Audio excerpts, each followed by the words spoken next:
दोस्तों, इस वीडियो में हम लोग मुंशी प्रेमचंद की कहानी अलगोजा पढ़ेंगे।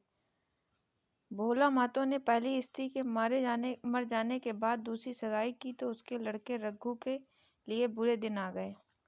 रघु की उम्र उस समय केवल 10 वर्ष की थी। चैन से गांव में गुल्ली डंडा खेलता रहता था। माँ के आते ही चक्की में जुटना पड़ा। पन्ना रूपवती स्त्री थी और रूप और गर्भ में चोली दामन का नाता था। वह अपने हाथों से कोई मोटा काम न करती। गोबर रघु निकालता और बैलों को सानी रघु देता। रघु ही जूठे बर्तन मांजता। भोला की आंखें कुछ ऐसी फिरी कि उसे अब रघु में सब बुराइयां ही बुराइयां नजर आती। पन्ना की बातों को प्राचीन मर्यादापूर्ण आंखें बंद करके मान लेता था। रघु की शिकायतों की जरा भी परवाह न करता। नतीजा यह हुआ कि रघु ने शिकायत करना छोड़ दिया। किसके सामने रोए? बाप ही नहीं, सारा गांव उसका दुश्मन है। बड़ा जिद्दी लड़का है। पन्ना को तो कुछ समझता ही नहीं। बेचारी उसका दुलार करती है, खिलाती पिलाती है, या उसी का फल है। दूसरी औरत होती तो निबाह न होता। वह तो कहो, पन्ना इतनी सीधी सादी है कि निबाह है। सबल की शिकायतें सब सुनते ही निर्बल की फरियाद भी कोई नहीं सुनता। रघु की हृदय माँ की ओर से दिन दिन फटता जाता था। यहाँ तक कि 8 साल गुजर गए और एक दिन भोला के नाम मृत्यु का संदेश आ पहुंचा। पन्ना के 4 बच्चे थे, 3 बेटे और 1 बेटी। इतना बड़ा खर्चा और कमाने वाला कोई नहीं। रघु अब क्यों बात पूछने लगा? यह मानी हुई बात थी। अपनी स्त्री लाएगा और अलग रहेगा। स्त्री आकर और भी आग लगाएगी। पन्ना के चारों ओर अंधेरा ही अंधेरा दिखाई देता था। पर कुछ भी हो, वह रघु की आस रैत बनकर घर में न रहेगी। जिस घर में उसने राज किया उसमें अब लौंडी ना बनेगी। जिस लौंडे को अपना गुलाम समझा उसका मुंह ना ताकेगी। वह सुंदर थी। अवस्था भी कुछ ऐसी ज्यादा न थी। जवानी अपनी पूरी बहार पर थी। क्या वह कोई दूसरा घर नहीं कर सकती थी? यही ना होगा, लोग हंसेंगे भला से। उसकी बिरादरी में क्या कोई होता नहीं? ब्राह्मण ठाकुर थोड़े ही थे जो कि नाक कट जाएगी। या तो ऊंची जातों में होता है कि घर में चाहे जो कुछ करो, बाहर पर्दा ढका रहे। वह तो संसार को दिखाकर दूसरा घर कर सकती है। फिर वह रघु की दवैल बनकर क्यों रहे? भोला के मरे 1 महीना गुजर गया। संध्या हो चुकी थी। पन्ना इस चिंता में पड़ी हुई थी कि सहसा उसे ख्याल आया, लड़के घर में नहीं है। वह बैलों की लौटने की बेला है। कहीं कोई लड़का उनके नीचे ना आ जाए। अब द्वार पर कौन है उनकी देखभाल करेगा? रघु को मेरे लड़के फूटी आंखों नहीं भाते। कभी हंसकर नहीं बोलता। घर से बाहर निकली, देखा रघु सामने झोपड़े में बैठा ऊख की गडेरिया बना रहा है। तीनों लड़के उसे घेरे बैठे हैं और छोटी लड़की गर्दन में हाथ डाले उसकी पीठ पर सवार होने की चेष्टा कर रही है। पन्ना को अपनी आंखों पर विश्वास न आया। आज तो यह नई बात है। शायद दुनिया को दिखाता है कि मैं अपने भाइयों को कितना चाहता हूँ। और मन में छुरी रखी हुई है, घास मिले तो जान ही ले ले। काला सांप है, काला सांप। कठोर स्वर में बोली, तुम सबके सब यहाँ क्या करते हो? घर में आओ, सांझ की बेला है, गोरू आते होंगे। रघु ने विनीत नेत्रों से देख कर कहा, मैं तो हूँ ही काकी, डर किस बात का है? बड़ा लड़का केदार बोला, काकी, रघु दादा ने हमारे लिए 2 गाड़ियां बना दी हैं। यह देख, एक पर हम और खुन्नू बैठेंगे और दूसरी पर लक्ष्मण और जुनिया। दादा दोनों गाड़ियां खींचेंगे। यह कहकर वह कोने में 2 छोटी छोटी गाड़ियां निकाल लाया। 4 पहिया लगे थे, बैठने के लिए तख्ते और रोक के लिए दोनों तरफ बाजू थे। पन्ना ने आश्चर्य से पूछा, ये गाड़ियां किसने बनाई? केदार ने चिढ़कर कहा, रघु दादा ने बनाई है, और किसने? भगत के घर से वसूला और रुखानी मांग लाए और चटपट बना दी। खूब दौड़ी है काकी। बैठे खुन्नू, मैं खींचूं? खुन्नू गाड़ी में बैठ गया। केदार खींचने लगा। चरचर का शोर मचा हुआ, मानो गाड़ी भी इस खेल में लड़कों के साथ शरीक है। लक्ष्मण ने दूसरी गाड़ी पर बैठकर कहा, दादा खींचो। रघु ने जुनिया को भी गाड़ी में बैठा दिया और गाड़ी खींचता हुआ दौड़ा। तीनों लड़के तालियां बजाने लगे। पन्ना चकित नेत्रों से यह दृश्य देख रही थी और सोच रही थी कि यह वही रघु है या और। थोड़ी देर के बाद दोनों गाड़ियां लौटी। लड़के घर में जाकर इस यान यात्रा के अनुभव का बयान करने लगे। कितने खुश थे सब, मानो हवाई जहाज पर बैठ के आए हों। खुन्नू ने कहा, काकी, सच पेड़ दौड़ रहे थे। लक्ष्मण और बच्चियां कैसे भागी? सबकी सब दौड़ी। केदार ने कहा, काकी, रघु दादा दोनों गाड़ियां एक साथ खींच लेते हैं। जुनिया सबसे छोटी थी। उसकी व्यंजनासक्त उछल कूद और तक परिमित थी। तालियां बजा बजा कर नाच रही थी। कुन्नू ने कहा, अब हमारे घर गाय भी आ जाएगी काकी। रघु दादा ने गिरधारी से कहा है कि हमें एक गाय ला दो। गिरधारी बोला, कल लाऊंगा। केदार ने कहा, 3 से दूध देती है काकी, खूब दूध पियेंगे। इतने में रघु भी अंदर आ गया। पन्ना ने अवहेलना की दृष्टि से देखकर पूछा, क्यों रघु, तुमने गिरधारी से कोई गाय मांगी है? रघु ने क्षमा प्रार्थना के भाव से कहा, हाँ मांगी तो है, कल लाएगा। पन्ना ने कहा, रुपए किसके घर से आएंगे, यह भी सोचा है? रघु ने कहा, सब सोच लिया है काकी। मेरी यह मुहर यह है ना, इसके 25 रुपए मिल जाएंगे। 5 रुपए बछिया के मुजरा दे देंगे और बस गाय अपनी हो जाएगी। पन्ना सन्नाटे में आ गई। अब उसका अविश्वासी मन भी रघु के प्रेम और सज्जनता को अस्वीकार न कर सका। बोली, मोहर को क्यों बेचे देते हो? गाय की अभी कौन जल्दी है, हाथ में पैसे हो जाएं तो ले लेना। सूना सूना गला अच्छा ना लगेगा। इतने दिनों गाय नहीं रही तो क्या लड़के नहीं जिए? रघु दार्शनिक भाव से बोला, बच्चों के खाने पीने के यही दिन है काकी, इस उम्र में ना खाया फिर क्या खाएंगे? मुंह में अब पहना कर मुहर पहनना मुझे अच्छा भी नहीं मालूम होता। लोग समझेंगे कि बाप तो मर गया, इसे मोहर पहनने की सूझी है। भोला मातो तो गाय की चिंता ही में बसे, ना रुपए आए और ना गाय मिली, मजबूर थे। रघु ने यह समस्या इतनी सुगमता से हल कर दी। आज जीवन में पहली बार पन्ना को रघु पर विश्वास हुआ। बोली, जब गहना ही बेचना है तो अपनी मोहर क्यों बेचोगे, मेरी हथली ले लेना। रघु बोला, नहीं काकी, यह तुम्हारे गले में बहुत अच्छी लगती है। मर्दों को क्या, मोहर पहने या ना पहने। पन्ना, चल मैं बूढ़ी हुई, मुझे अब हंसली पहन कर क्या करना है? तू अभी लड़का है, तेरा सूना गला अच्छा ना लगेगा। रघु मुस्कुरा कर बोला, तुम अभी से कैसे बूढ़ी हो गई? गांव में कौन तुम्हारे बराबर है? रघु की सरल आलोचना ने पन्ना को लज्जित कर दिया। उसके रूखे मुरझाए मुख पर प्रसन्नता की लाली दौड़ गई। 5 साल गुजर गए। रघु का सा मेहनती ईमानदार बात का धनी दूसरा किसान गांव में न था। पन्ना की इच्छा के बिना कोई काम न करता। उसकी उम्र अब 23 साल की हो गई थी। पन्ना बार बार कहती, भैया बहू को विदा करा लाओ, कब तक नैहर में पड़ी रहेगी? सब लोग मुझी को बदनाम करते हैं कि यही बहू को नहीं आने देती। मगर रघु टाल देता था, कहता कि अभी जल्दी क्या है। उसे अपनी स्त्री के रंग ढंग का कुछ परिचय दूसरों से मिल चुका था। ऐसी औरत को घर में लाकर वह अपनी शांति में बाधा नहीं डालना चाहता था। आखिर एक दिन पन्ना ने जिद करके कहा, तो तुम ना लाओगे? कह दिया कि अभी कोई जल्दी नहीं है। तुम्हारे लिए जल्दी ना होगी, मेरे लिए तो जल्दी है। मैं आज आदमी भेजती हूँ, पछताओगी काकी, उसका मिजाज अच्छा नहीं है। तुम्हारी बला से जब मैं उससे बोलूंगी ही नहीं तो क्या हवा से लड़ेगी? रोटियां तो बना लेगी। मुझसे भीतर बाहर का सारा काम नहीं होता। मैं आज बुलाए लेती हूँ। बुलाना चाहती हो बुला लो, मगर फिर यह ना कहना कि यह मेरिया को ठीक नहीं करता, उसका गुलाम हो गया है। ना कहूंगी, जाकर 2 साड़ियाँ मिठाई ले आ। तीसरे दिन मुलिया मायके से आ गई। दरवाजे पर नगाड़े बजे। शहनाइयों के मधुर ध्वनि आकाश में गूंजने लगी। मुंह दिखावे की रस्म अदा हुई। वह इस मरुभूमि में निर्मल जलधारा थी। गेहुआ रंग था, बड़ी बड़ी नोकली पलकें, कपोलों पर हल्की सुर्खी, आंखों में प्रबल आकर्षण। रघु से देखते ही मंत्रमुग्ध हो गया। प्रातःकाल पानी का घड़ा लेकर चलती, तब उसका गेहुआ रंग प्रभात की सोनाली किरणों से कुंदन हो जाता, मानो उषा अपनी सारी सुगंध, सारा विकास और सारा उन्माद लिए मुस्कुराती चली जाती हो। मुलिया मैके से ही जली भुनी आई थी। मेरा शौहर छाती फाड़कर काम करे और पन्ना रानी बनी बैठे रहे, उसके लड़के रईस ज्यादे बने घूमे। मुलिया से यह बर्दाश्त न होगा। वह किसी की गुलामी न करेगी। वह अपने लड़के तो अपने ही होते हैं, नहीं भाई किसके होते हैं? जब तक पर नहीं निकलते, रघु को घेरे हुए हैं। ज्यों ही जरा सयाने हुए पर झाड़ कर निकल जाएंगे, बात भी ना पूछेंगे। एक दिन उसने रघु से कहा, तुम्हें इस तरह गुलामी करनी हो तो करो, मुझसे ना होगी। रघु ने कहा, तो फिर क्या करूं, तू ही बता। लड़के तो अभी घर का काम करने लायक भी नहीं है। मुलिया ने कहा, लड़के रावत के हैं, कुछ तुम्हारे नहीं है। यही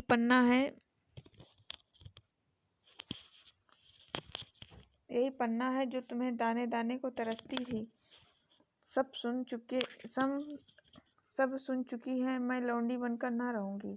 रुपए पैसे का मुझे कुछ हिसाब नहीं मिलता। ना जाने तुम क्या लाते हो और वह क्या करती है, तुम समझते हो? रुपए घर ही में तो है, मगर देख लेना तुम्हें तो एक फूटी कौड़ी भी ना मिले। रघु ने कहा, रुपए पैसे तेरे हाथ में देने लगूं तो दुनिया क्या कहेगी, या तो सोच। मुलिया ने कहा, दुनिया जो चाहे कहे, दुनिया के हाथों बिकी नहीं हूँ, देख लेना। भाड़ लीप कर हाथ काला ही रहेगा, फिर तुम अपने भाइयों के लिए मरो, मैं क्यों मरूं। रघु ने कुछ जवाब न दिया। उसे जिस बात का भय था वह इतनी जल्दी जल्द सिर पर आ पड़ी। अब उसने बहुत तथोथम्बी किया तो साल 6 महीने और काम चलेगा, बस आगे यह डोंगा चलता नजर नहीं आता। बकरे की माँ कब तक खैर मनाएगी। एक दिन पन्ना ने महुए का सुखावन डाला। बरसात शुरू हो गई थी, बखार में अनाज गीला हो रहा था। मुलिया से पूछा, बहू जरा देखती रहना, मैं तालाब से नहाऊं। मुलिया ने लापरवाही से कहा, मुझे नींद आ रही है, तुम बैठ कर देखो, एक दिन ना नहाओगी तो क्या होगा। पन्ना ने साड़ी उठाकर रख दी। नहाने न गई मुलिया का बार खाली गया। कई दिन के बाद एक शाम पन्ना धान रोप कर लौटी। अंधेरा हो गया। एक दिन भर की भूखी थी, आशा थी बहू ने रोटी बना रखी होगी, मगर देखा तो यहाँ चूल्हा ठंडा पड़ा हुआ था और बच्चे मारे भूख के तड़प रहे थे। मुलिया से आहिस्ते से पूछा, आज अभी चूल्हा नहीं जला। केदार ने कहा, आज दोपहर को भी चूल्हा नहीं जला काकी, भाभी ने कुछ बनाया ही नहीं। पन्ना ने कहा, तो तुम लोगों ने खाया क्या। केदार ने कहा, कुछ नहीं, रात की रोटियां थी, खुन्नू और लक्ष्मण ने खाई, मैंने सत्तू खा लिया। पन्ना ने कहा, और बहू। केदार ने कहा, वह तो पड़ी सो रही है, कुछ नहीं खाया। पन्ना ने उसी वक्त चूल्हा जलाया और खाना बनाने बैठ गई। आटा गूंथती थी और रोती थी, क्या नसीब है। दिन भर खेत में जली और घर आई तो चूल्हे के सामने जलना पड़ा। केदार का 14वां साल था। भाभी के रंग ढंग देख के सारी स्थिति समझ रहा था। बोला, काकी भाभी अब तुम्हारे साथ न रहना चाहती। पन्ना ने चौंक कहा, क्या कुछ कहती थी। केदार ने कहा, कहती कुछ नहीं थी, मगर है उसके मन में यही बात। फिर तुम क्यों नहीं छोड़ देती, जैसे चाहे रहे, हमारा भी भगवान है। पन्ना ने दांतों से जीभ दबाकर कहा, चुप, मेरे सामने ऐसी बात भूल कर भी ना कहना। रघु तुम्हारा भाई नहीं तुम्हारा बाप है। मुलिया से कभी बोलोगे तो समझ लेना जहर खा लूंगी। दशहरे का त्योहार आया। इस गांव से कोस भर एक पूर्वे में मेला लगता था। गांव के सब लड़के मेला देखने चले। पन्ना भी लड़कों के साथ चलने को तैयार हुई, मगर पैसे कहाँ से आए। कुंजी मुलिया के पास थी। रघु ने आकर मुलिया से कहा, लड़के मेला जा रहे हैं, सबों को 2-2 आने दे दो। मुलिया ने त्योरियां चढ़ाकर कहा, पैसे घर में नहीं है। रघु ने कहा, अभी तो तिलहन बिका था, क्या इतनी जल्दी रुपए उठ गए। मुलिया ने कहा, हाँ उठ गए। रघु ने कहा, कहाँ उठ गए, जरा सुनो, आज त्योहार के दिन लड़के मेला देखने ना जाएंगे। मुलिया ने कहा, अपनी काकी से कहो पैसे निकाले, गाड़ कर क्या करेगी। खूंटी पर कुंजी लटक रही थी। रघु ने कुंजी उतारी और चाहा कि संदूक खोले कि मुलिया ने उसका हाथ पकड़ लिया और बोली, कुंजी मुझे दे दो, नहीं तो ठीक न होगा। खाने पहनने को भी नहीं चाहिए, कागज किताब को भी चाहिए, उस पर मेला देखने को भी चाहिए। हमारी कमाई इसलिए नहीं है कि तुम दूसरे खाएं और मूंछों पर ताव दें। पन्ना ने रघु से कहा, भैया पैसे क्या होंगे, लड़के मेले देखने ना जाएंगे। रघु ने झड़क कर कहा, मेला देखने क्यों ना जाएंगे, सारा गांव जा रहा है, हमारे ही लड़के ना जाएंगे। यह कहकर रघु ने अपना हाथ छुड़ा लिया और पैसे निकालकर लड़कों को दे दिए। मगर कुंजी जब मुलिया को देने लगा तब उसने आंगन में फेंक दिया और मुंह लपेट कर लेट गई। लड़के मेला देखने ना गए। इसके बाद 2 दिन गुजर गए। मुलिया ने कुछ नहीं खाया और पन्ना भी भूखी रही। रघु कभी इसे मनाता, कभी उसे, पर न यह उठती न वह। आखिर रघु ने हैरान होकर मुलिया से पूछा, कुछ मुंह से तो कह, चाहती क्या है। मुलिया ने धरती संबोधित करते कहा, मैं कुछ नहीं चाहती, मुझे मेरे घर पहुंचा दे। रघु, अच्छा उठ, बना खा, पहुंचा दूंगा। मुलिया ने रघु की ओर आंखें उठाई। रघु उसकी सूरत देखकर डर गया। वह माधुर्य, वह मोहकता, वह लावण्य गायब हो गया था। दांत निकल आए थे और आंखें फट गई थी और नथुने फड़क रहे थे। अंगारे किसी लाल आंखों से देखकर बोली, अच्छा तो काकी ने यह सलाह क्रम या मंत्र पढ़ाया है, तो यहाँ ऐसी कच्ची नहीं हूँ, तुम दोनों की छाती पर मूंग दलूंगी। हो किस फेर में। रघु ने कहा, अच्छा तो मूंग ही दल लेना, कुछ खा पी लेगी तभी तो मूंग दल सकेगी। मुलिया ने कहा, अब तो तभी मुंह में पानी डालूंगी जब घर से अलग हो जाएगा, बहुत झेल चुकी, अब नहीं झेला जाता। रघु सन्नाटे में आ गया। 1 मिनट तक उसके मुंह से आवाज ही न निकली। अलग होने की उसने स्वप्न में भी कल्पना न की थी। उसने गांव में 2-4 परिवारों को अलग होते देखा था। वह खूब जानता था कि रोटी के साथ लोगों के हृदय भी अलग हो जाते हैं। अपने हमेशा के लिए गैर हो जाते हैं, फिर उनमें वही नाता ना रह जाता जो गांव के और आदमियों में है। रघु ने मन में ठान लिया था कि इस विपत्ति को घर में न आने देगा, मगर होनहार के सामने उसकी एक न चली। मेरे मुंह में कालिख लगेगी। दुनिया यही कहेगी बाप बाप के मर जाने पर 10 साल भी एक निभाह न हो सका। फिर किससे अलग हो जाऊं? जिसने गोद में खिलाया, जिनको बच्चों की तरह पाला, जिनके लिए तरह तरह के कष्ट झेले, उन्हीं से अलग हो जाऊं? अपने प्यारों को घर से निकाल बाहर करूं। उसका गला फंस गया। कांपते हुए सर में बोला, तू क्या चाहती है कि मैं अपने भाइयों से अलग हो जाऊं? भला सोच तो, कहीं मुंह दिखाने लायक रहूंगा? मुलिया ने कहा, तो मेरा इन लोगों के साथ निभाह ना होगा। रघु ने कहा, तो तू अलग हो जा, मुझे अपने साथ क्यों घसीटती है? मुलिया ने कहा, तुम मुझे क्या तुम्हारे घर में मिठाई मिलती है? मेरे लिए क्या संसार में जगह नहीं है? रघु ने कहा, तेरी जैसी मर्जी, जहाँ चाहे रहे, मैं अपने घर वालों से अलग नहीं हो सकता। जिस दिन इस घर में 2 चूल्हे जलेंगे, उस दिन मेरे कलेजे के 2 टुकड़े हो जाएंगे। मैं यह चोट नहीं सह सकता। मुझे जो तकलीफ हो वह मैं दूर कर सकता हूँ। माल असबाब की मालकिन तू है, अनाज पानी तेरे हाथ में है, अब रह क्या गया है? अगर कुछ काम धंधा करना नहीं चाहती, मत कर। भगवान ने मुझे समाई दी हुई है, तो मैं तुझे तिनका तक उठाने न देता। तेरे यह सुकुमार हाथ पांव मेहनत मजदूरी करने के लिए बनाए ही नहीं गए। मगर क्या करूं, अपना कुछ बस ही नहीं है। फिर भी तेरा जी कोई काम करने को ना चाहे, मत कर, मगर मुझसे अलग होने को ना कहा। तेरे पैर पड़ता हूँ। मुलिया ने सिर से अंचल खसकाया और जरा समीप आकर बोली, मैं काम करने से नहीं डरती, ना बैठे बैठे खाना चाहती हूँ, मगर मुझसे किसी की धौंस नहीं सही जाती। तुम्हारी काकी घर का काम काज करती है तो अपने लिए करती है, अपने बाल बच्चों के लिए करती है, मुझ पर एहसान नहीं करती। फिर मुझ पर धौंस क्यों जमाती है?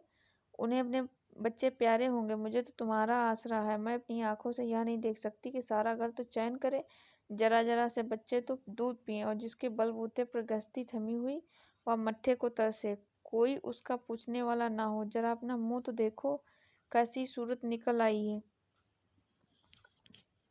औरों के तो 4 बरस अपने पट्टे तैयार हो जाएंगे, तुम तो 10 साल में खाट पर पड़ जाओगे।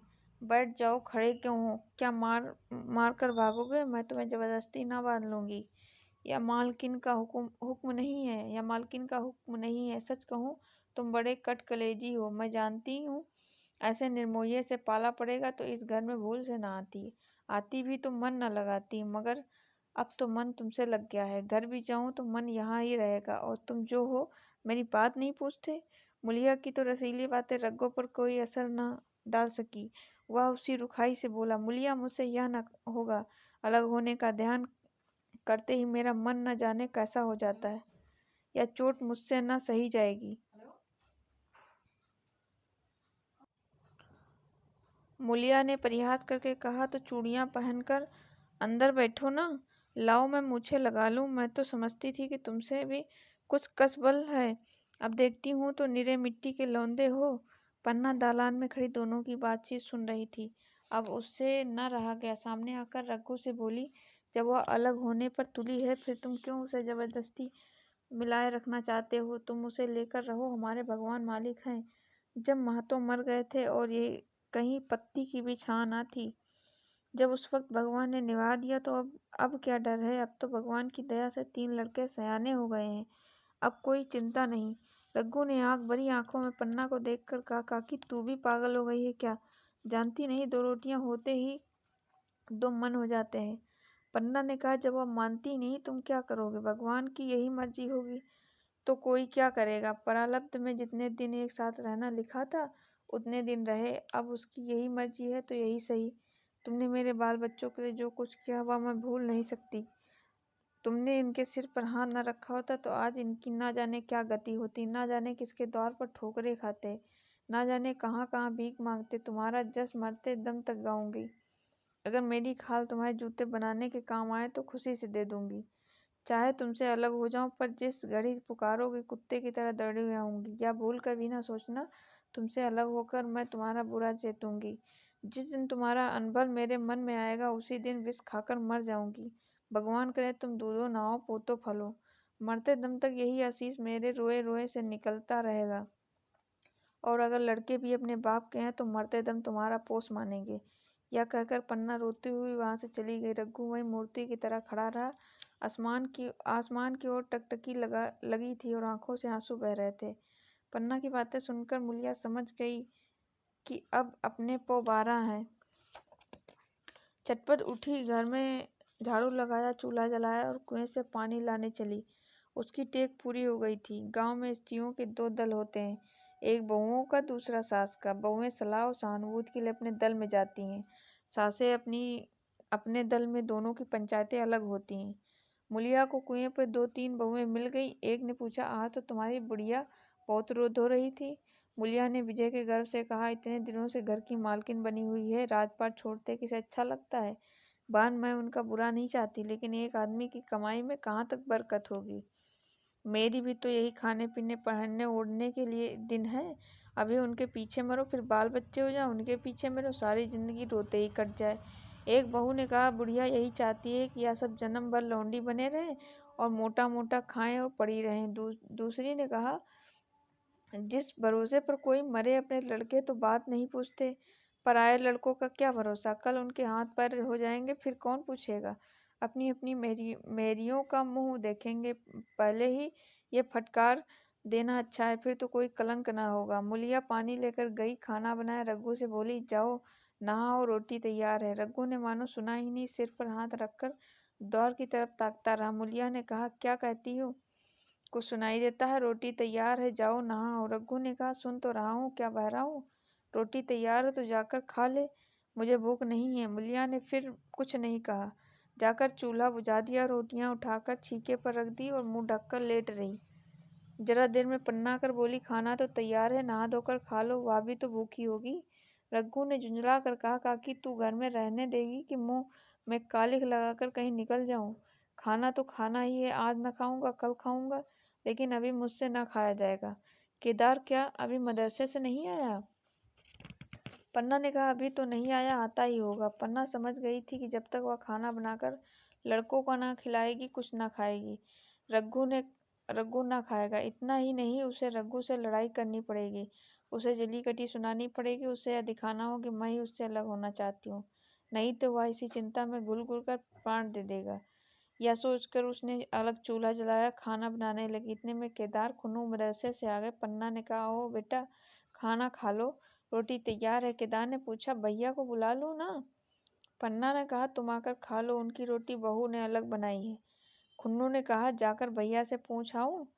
पन्ना ने कहा, अब उनका जी चाहेगा खाएंगे, तू बैठकर खा। तुझे इन बातों से क्या मतलब? जिसका जी चाहेगा खाएगा, जिसका जी चाहेगा नहीं खाएगा ना खाएगा।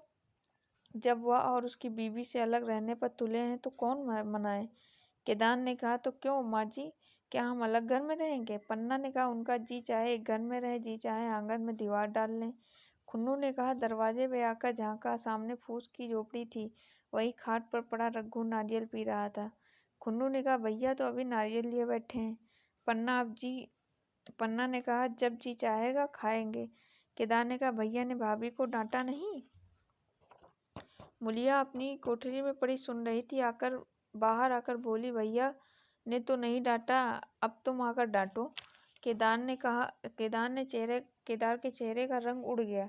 फिर जबान न खोली। तीनों लड़कों ने खाना खाया, बाहर निकले। लू चलने लगी थी। आम के बाग में गांव के लड़के लड़कियां हवा से गिरे हुए आम चुन रहे थे।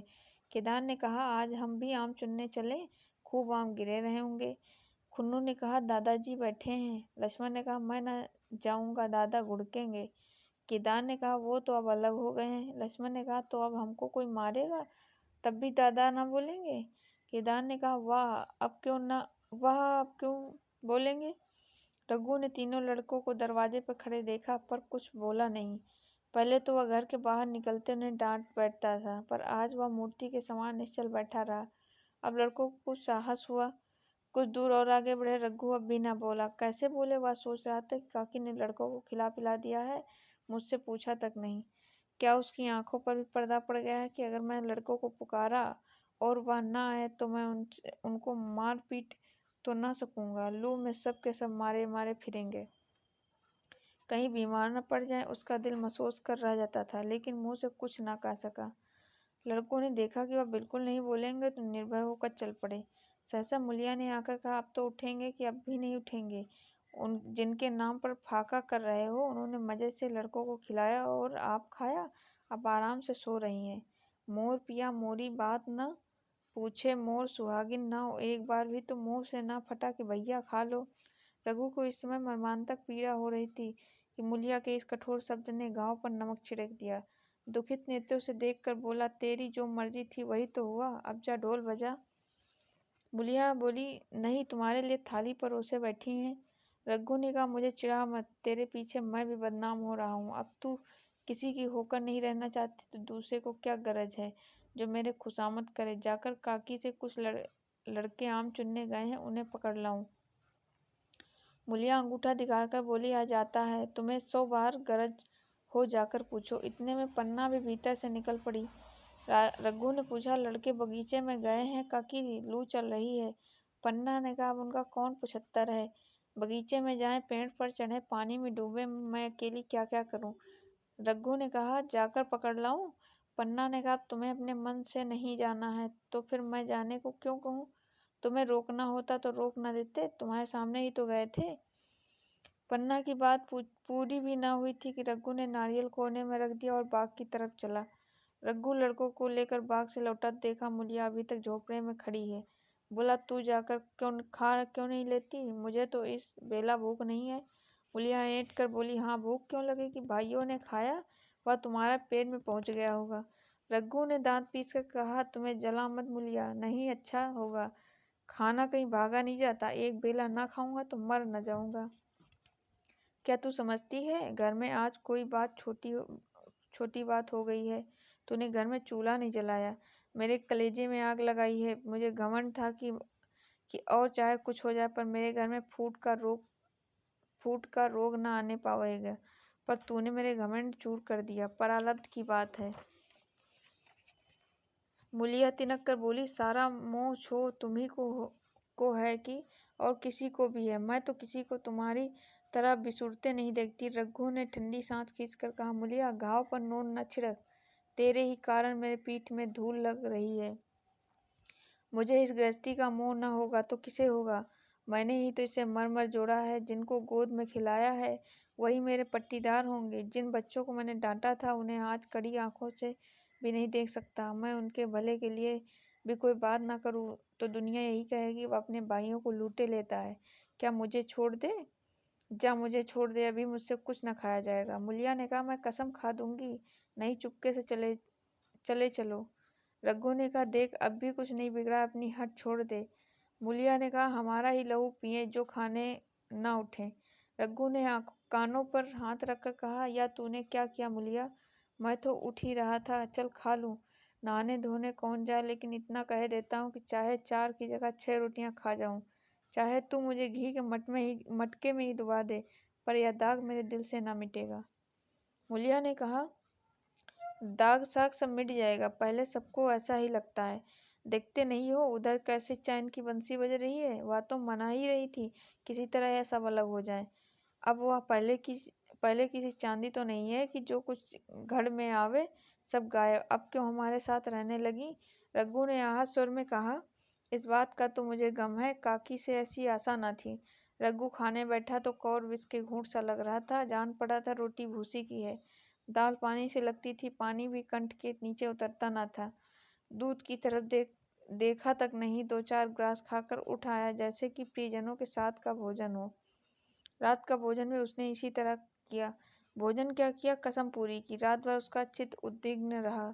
एक अज्ञात शंका उसके मन पर छाई हुई थी कि जैसे भोला महतो द्वार पर बैठा रो रहा हो। वह कई बार चौंक कर उठा, जैसे जान पड़ा भोला उसकी ओर तिरस्कार की आंखों से देख रहा है। वह दोनों जून भोजन करता था, पर जैसे शत्रु के घर भोला की शोकमग्न मूर्ति आंखों से न उतरती। रात को उसे नींद न आती। वह घर में निकलता तो इस तरह मुंह चुराए, सिर झुकाए, मानो गो हत्या की हो। 5 साल गुजर गए। रघु अब 2 लड़कों का बाप है। आंगन में दीवार खिंच गई थी, खेतों में मेड़े डाल दी गई थी और बैल बधिये बांट लिए गए थे। केदार की उम्र अब 16 साल की हो गई थी। उसने पढ़ना छोड़ दिया था, खेती का काम करता था। खुन्नू गाय चराता था, लेकिन लक्ष्मण अब तक मदरसे जाता था। पन्ना और मुलिया दोनों एक दूसरे की सूरत से जलती थी। मुलिया के दोनों लड़के बहुधा पन्ना ही के पास रहते थे। वही उन्हें उपटन मलती, वही काजल लगाती, वही गोद के लिए फिरती, मगर मुलिया के मुंह से अनुग्रह का एक शब्द न निकलता। न पन्ना ही उसकी इच्छुक थी, वह जो कुछ करती निर्बाज भाव से करती थी। वह खुद ऊपर का कामकाज कर लेती, उसके विरुद्ध रघु अपने घर का अकेला था। वह भी दुर्बल अशक्त तो जवानी में बूढ़ा, अभी आयु 30 वर्ष से अधिक न थी, लेकिन बाल खिचड़ी हो गए थे, कमर भी झुक चली थी, खांसी ने जीर्ण कर रखा था। देखकर दया आती थी। और खेती पसीने की वस्तु है, खेतों की जैसी सेवा होनी चाहिए वह उससे न हो पाती, फिर अच्छी फसल कहाँ से आती।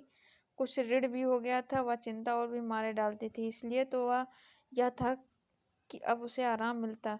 इतने दिनों के निरंतर परिश्रम के बाद सिर का बोझ कुछ हल्का होता, किंतु मुलिया की स्वार्थपरता और अदूरदर्शिता से ने लहलहाती हुई खेती उजाड़ दी। मगर अब एक साथ रहते तो वह अब तक पेंशन पा जाता। मजे से द्वार पर बैठा हुआ नारियल पीता, भाई काम करता, वह सलाह देता, मातो बना फिरता, कहीं किसी के झगड़े चुकाता, कहीं साधु संतों की सेवा करता। पर वह अवसर हमसे हाथ से निकल गया। अब तो चिंता भार दिन दिन बढ़ता जाता है। आखिर उसे धीमा धीमा ज्वर रहने लगा। हृदय सूल चिंता, कड़े परिश्रम और अभाव का यही पुरस्कार है। पहले कुछ परवाह न की, समझा आप ही आप अच्छा हो जाएगा, मगर कमजोरी बढ़ने लगी तो दवा की फिक्र हुई। जिसने जो बता दिया खा लिया। डॉक्टरों और वैद्यों के पास जाने की सामर्थ्य कहाँ, और सामर्थ्य भी होती तो रुपए खर्च कर देने के सिवा और नतीजा ही क्या था। जीर्ण ज्वर की औषधि आराम है और पुष्टिकारक भोजन। ना वह वसंत मालती का सेवन कर सकता और ना आराम से बैठकर बलवर्धक भोजन कर सकता था। कमजोरी बढ़ती ही गई। पन्ना को अवसर मिलता तो आकर उसे तसल्ली देती, लेकिन उसके लड़के अब रघु से बात भी न करते थे। दवा दारू तो क्या करते, मगर उसका और मजाक उड़ाते। भैया समझते थे कि हम लोगों से अलग होकर सोने की ईंट रख लेंगे। भाभी भी समझती कि सोने से लद जाऊंगी। अब देखो कौन पूछता है, सिसक सिसक कर ना मरे तो कह देना। बहुत बहुत हाय हाय भी अच्छी नहीं होती। आदमी इतना काम करे जितना हो सके, या नहीं कि रुपए के लिए जान ही दे दे। पन्ना कहती रघु बेचारे का कौन दोष। केदार कहता चल मैं खूब समझता हूँ, भैया की जगह मैं होता तो डंडे से बात करता। मजाल थी कि औरत यूं जिद करती, यह सब भैया की चाल थी, सब सदी बदी बात थी। आखिर एक दिन रघु का टिमटिमाता हुआ जीवन दीपक बुझ गया। मौत ने सारी चिंताओं का अंत कर दिया। अंत समय उसने केदार को बुलाया था, पर केदार को ऊख में पानी देना था। डरा कहीं दवा के लिए न भेज दें। बहाना बता दिया। मुलिया का जीवन अंधकारमय हो गया। जिस बूम पर उसने मंसूबों की दीवार खड़ी की थी, अब नीचे से खिसक गई थी। जिस खूंटे के बल पर वह उछल रही थी, वह उखड़ गया था। गांव वालों ने कहना शुरू किया, ईश्वर ने कैसा तत्काल दंड दिया। बेचारी मारे लाज की अपने बच्चों के लिए रोया करती। गांव में किसी को मुंह दिखाने का साहस न होता। प्रत्येक प्राणी उससे यह कहता हुआ मालूम होता, मारे घमंड की धरती पर पांव न रखती थी। आखिर सजा मिल ही गई कि नहीं। अब इस घर में कैसे निवाह होगा, वह किसके सहारे रहेगी, किसके बल पर खेती होगी। बेचारा रघु बीमार था, दुर्बल था, पर जब तक जीता रहा अपना काम करता रहा। मारे कमजोरी के कभी कभी सिर पकड़कर बैठ जाता, जरा दम लेकर फिर हाथ चलाने लगता। सारी खेती तहस नहस हो गई थी, उसे कौन संभालेगा। अनाज की डांठें खलिहान में पड़ी थी, ऊख अलग सूख रही थी, वह अकेली क्या क्या करेगी। फिर सिंचाई अकेले आदमी का तो काम नहीं, 3-3 मजदूरों को कहाँ से लाए। गांव में मजदूर थे ही कितने, आदमियों के लिए खींचातानी हो रही थी, क्या करें क्या ना करें। इसी तरह 13 दिन बीत गए। क्रियाक्रम में छुट्टी मिली। दूसरे ही दिन सवेरे मुलिया ने दोनों बालकों को गोद में उठाया और अनाज मारने चली। खलिहान में पहुंचकर एक को तो पेड़ के नीचे घास के नर्म बिस्तर पर सुला दिया और दूसरे को वहीं बैठाकर अनाज मारने लगी। बैलों को हाँकती थी और रोती थी। क्या इसलिए भगवान ने उसको जन्म दिया था। देखते देखते क्या से क्या हो गया। इन्हीं दिनों पिछले साल भी अनाज मारा गया था। वह रघु के लिए लोटे में शरबत और मटर की घुगनी लेकर आई थी। आज कोई उसके न आगे है न पीछे, लेकिन किसी की लौंडी तो नहीं हूँ। उसे अलग होने का अब भी पछतावा न था। एकाएक छोटे बच्चे का रोना सुनकर उसने उधर ताका तो पड़ा लड़का उससे चुमकार कर रहा था। भैया तुम रहो, तुम भैया चुप रहो। धीरे धीरे उसके मुंह पर हाथ फेरता था और चुप कराने के लिए विकल था। जब बच्चा किसी तरह न चुप हुआ तो वह खुद उसके पास लेट गया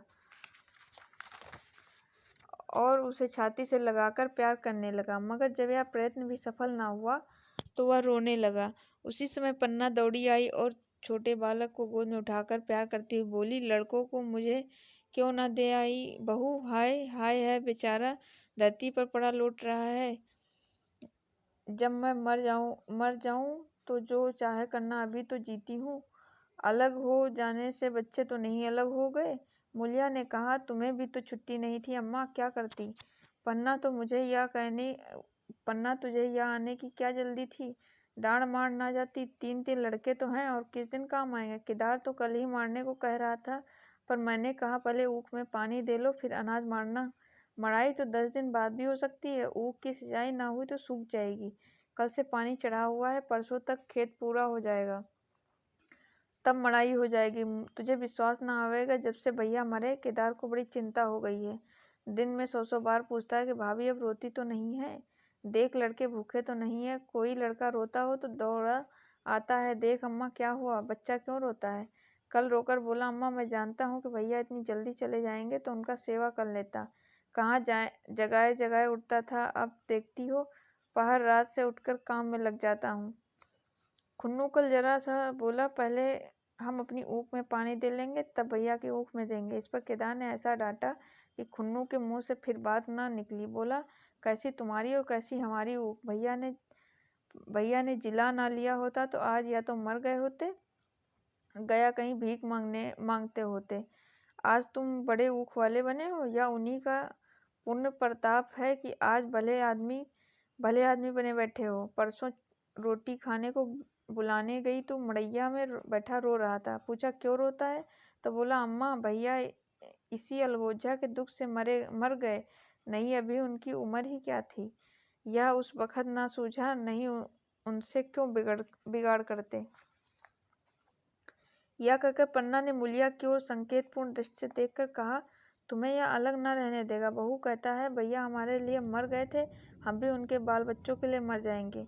मुलिया की आंखों से आंसू जारी थे। पन्ना की बातों में आज सच्ची वेदना, सच्ची सांत्वना, सच्ची सद चिंता भरी हुई थी। मुलिया का मन कभी कभार उसकी ओर इतना आकर्षित न करता हुआ जिनसे उसे व्यंग्य और प्रतिकार का भय था, वे इतने दयालु, इतने शुभेच्छु हो गए थे।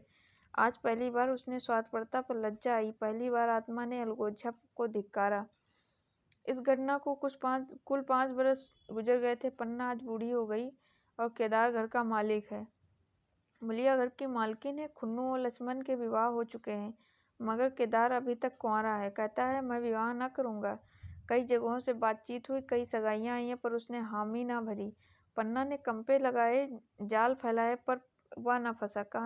कहता है औरतों से कौन सुख है? मेरिया घर में आए और आदमी का मिजाज बदला, फिर जो कुछ है वह मेरिया है। माँ बाप भाई बंधु सब पराए हैं। जब भैया जैसे आदमी का मिजाज बदल गया तो फिर दूसरों की क्या गिनती।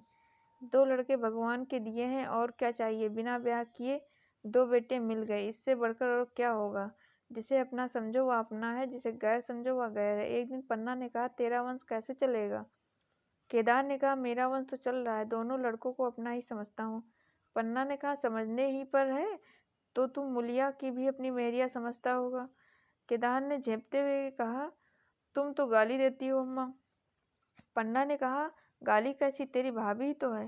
केदार ने कहा, मेरे जैसे लठ गंवार को क्या पूछने लगी।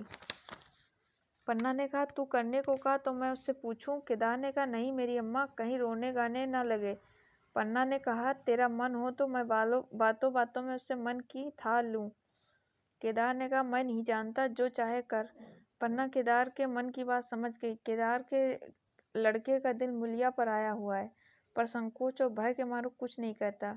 उसी दिन उसने मुलिया से कहा, क्या करूं बहू, मन की लालसा मन ही में रह जाती है। केदार का घर भी बस जाता तो मैं निश्चिंत हो जाती। मुलिया ने कहा, वह तो करने ही नहीं कहते। पन्ना ने कहा, कहता है ऐसी औरत मिले तो घर में मल से रहे तो कर लूं। मुलिया ने कहा, ऐसी औरत कहाँ मिलेगी, कहीं ढूंढो। पन्ना, मैंने तो ढूंढ लिया है। मूलिया ने कहा, सच किस गांव की है? पन्ना, अभी ना बताऊंगी, मुदा यह जानती हूँ कि उससे केदार की सगाई हो जाए तो घर बस जाए और केदार की जिंदगी भी सफल हो जाए। ना जाने लड़की मानेगी कि नहीं। मूलिया ने कहा, मानेगी क्यों नहीं अम्मा, ऐसा सुंदर कमाऊ सुशील वर और कहाँ मिल जाता है। उस जन्म का कोई साधु महात्मा है, नहीं नहीं तो लड़ाई झगड़े के डर से कौन बिना ब्याह रहता है। कहाँ रहती है, मैं जाकर उसे मना लाऊं। पन्ना ने कहा, तू चाहे तो मना ले, तेरे ही ऊपर है। मूलिया ने कहा, मैं आज ही चली जाऊंगी अम्मा, उसके पैर पड़कर मना लूंगी। पन्ना ने कहा, बता दूं, वह तू ही है। मूलिया लजाकर बोली, तुम तो अम्मा जी गाली देती हो। पन्ना ने कहा, गाली कैसे, देवर ही तो है। मूलिया, मुझ जैसी बुढ़िया को वो क्यों पूछेगा।